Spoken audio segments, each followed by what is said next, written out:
ইলিনয়ের শিকাগোর একটি ফিলিং স্টেশনের দৃশ্য এটি। গ্যাসোলিন নিতে বাইরে ভিড় করেছেন ক্রেতারা।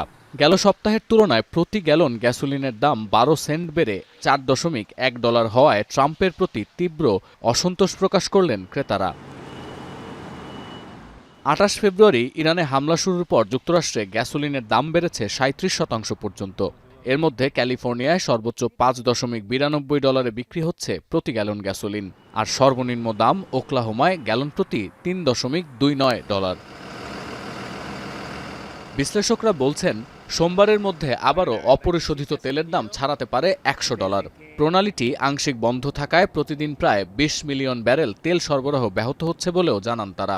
সিএনএনের দাবি, চলমান এই সংকটের আঁচ লেগেছে সবখানে, সাধারণ নিত্যপণ্য থেকে সেবা, ক্ষেত্রবিশেষে জ্বালানি নির্ভর সবকিছুর দাম বেড়েছে বা বাড়ার মতো অবস্থায় আছে। দেখা যাচ্ছে ফেব্রুয়ারির তুলনায় মার্চে চীনে নিত্যপণ্যের দামের সূচক বেড়েছে 4% পর্যন্ত, আর গেল বছরের তুলনায় এই মূল্যবৃদ্ধি 14%-এরও বেশি। ডিজেল, মিথানল এবং ইথিলিন গ্লাইকলের পাশাপাশি বেড়েছে অন্তত 50টি গুরুত্বপূর্ণ পণ্যের দাম।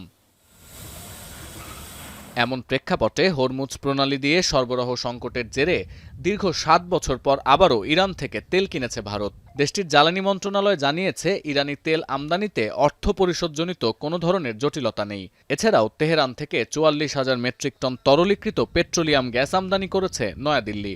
যুক্তরাষ্ট্রের চাপের কারণে 2019 সালের মে মাসের পর থেকে ইরান থেকে আর তেল নেয়নি ভারত। এদিকে ইরাকের জন্য বিশেষ ছাড় দিয়েছে ইরান।